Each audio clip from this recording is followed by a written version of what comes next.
Hello ladies and gentlemen, and welcome to an episode of Career Mode. We're back here with some more goodness, and I'm actually up against QPR, and it kind of brings me a bit of memories and flashbacks of back when I used to manage QPR.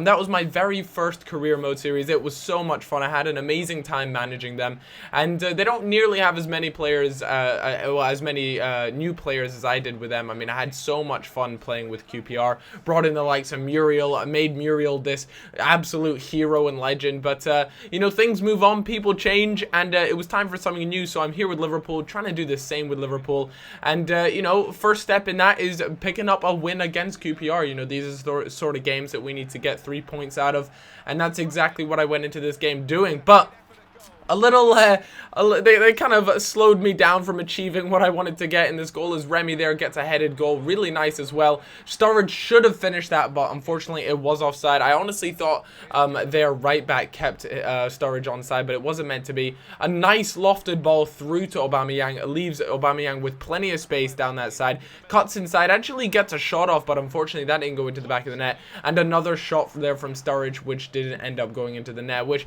is a little bit disappointing. We definitely had our shots. Unfortunately, like I said, we just couldn't put it in. But some really poor defending there from QPR. To give away a goal like that was really poor of them. But to be honest with you, Aubameyang's shot was really, really worrying. To not be able to put that away first time was worrying. But the follow-up was quickly done by Sturridge, and he gets a goal. And that just adds to his tally. He has quite a few goals this season already. I don't know what it is, but every team I play for, there's always seems to be one player that just takes the spotlight, takes the that will just constantly rake in goals, and it seems to be Sturridge at the moment. Last season he played phenomenally well. Jesus, I don't even know if I can say that word anymore. But 2-1 quickly done in the 90th minute. I mean, how lucky was that to save me from just taking 1 point from QPR? We managed to take all 3 away from them, down to the big man Sturridge. So much love for that big dog, and really happy with that. It would have been really disappointing if I had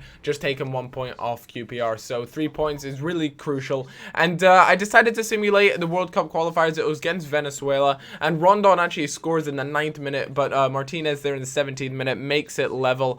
And kind of whenever I simulate games, part of me doesn't really want to watch it, because I have this sort of superstition that if I watch the little timeline feed thing, then we always end up conceding. So I tend to just look at the computer or something, and then surprise myself and look just back at the end, because I'm weirdly superstitious like that. But unfortunately, one of my players, I believe it was a left or right back, I think, was actually injured, and it's not the most convenient thing, but at the same time I'm not too bothered, because the squad depth in the Colombian side is just plenty, to be honest. Hernandez there in the 5th minute manages to make it 1-0, and Brazil are such a quality side. I'm actually surprised they're quite low down on the little table that we're running on for the World Cup qualifiers. So I was a little surprised at how low down they were. I believe they're like 5th or 6th or something. We're currently in 2nd place, and in the 5th minute, like I said, Hernandez scored, and it seemed to be a bit of a stalemate from then on. Nothing really happened. My players obviously just couldn't get the ball around enough, and Brazil just have such a quality lineup. I mean, you just take a look at their starting 11.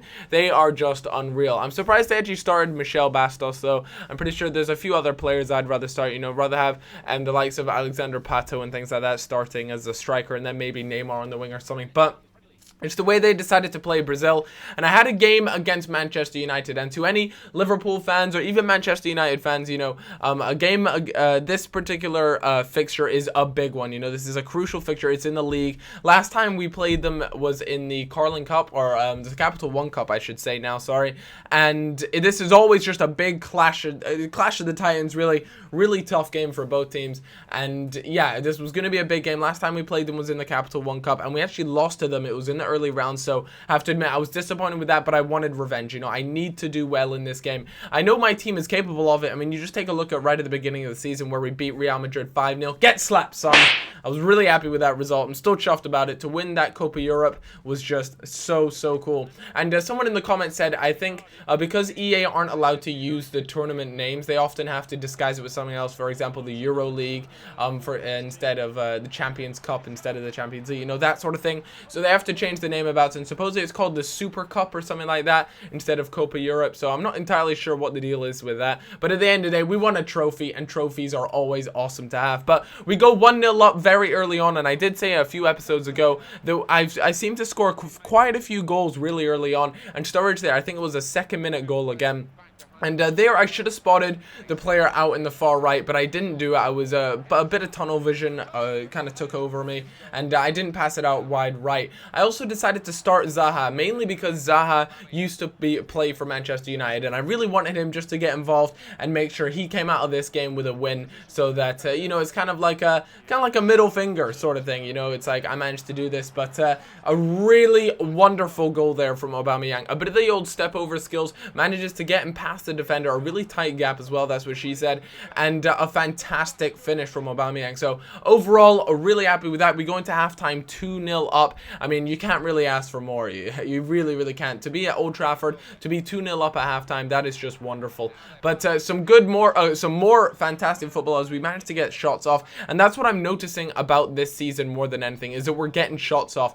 But Manchester United decided to be a little bit dirty, and they injured Mvia, who is literally just come back from a 3-week injury, and this time it says he has a sprained knee, and sprained knee is usually about, you know, a 1-month sort of injury, and I really hope it isn't anything more than that. But fortunately, because of the depth we have in the squad, we have I think we have Lucas Leiva that can easily take a spot, and you guys know I'm a big fan of Lucas Leiva, and whenever I have the opportunity to play him, I am always really excited, because I can't exactly decide who I want to start yet. Do I want to start the likes of Lucas Leiva, or do I want to start Mvia? But an injury on Mvia makes it a really easy choice for me. So unfortunately, we won't be able to use him for the next few games. And also, Cody is injured, another defensive mid of mine, and he's out for a little while as well. So, you know, all that kind of stacks up, and the injuries are really starting to pile up. And what's really strange is that players are getting injured when they have perfectly fine fitness. So I think it's just really unlucky, these injuries that we're picking up, and sometimes you just can't do anything about it, because I know that if you have low fitness and you go into game, the injury chances are much higher. So that's something you guys have to really keep in mind. But as you guys can see, Zaha there coming out of that game with his head held high, because he just beat his former club, and that is always a good feeling for any player. But you guys have always started to ask, you know, I want to start seeing more squad reports and things, and I do try and keep you guys updated as much as possible. But today I do have another squad report for you chaps and chapheads.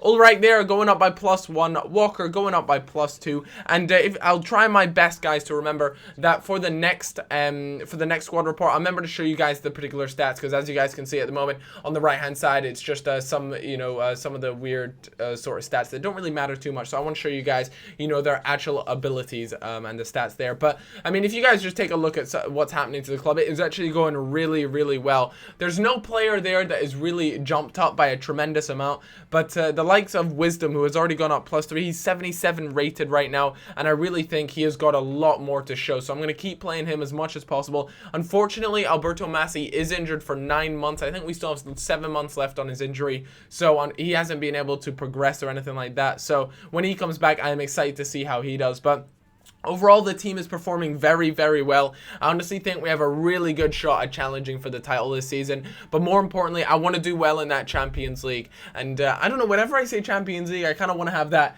you know, the little song that goes with it. The champion. I'll never do that again, I promise you guys.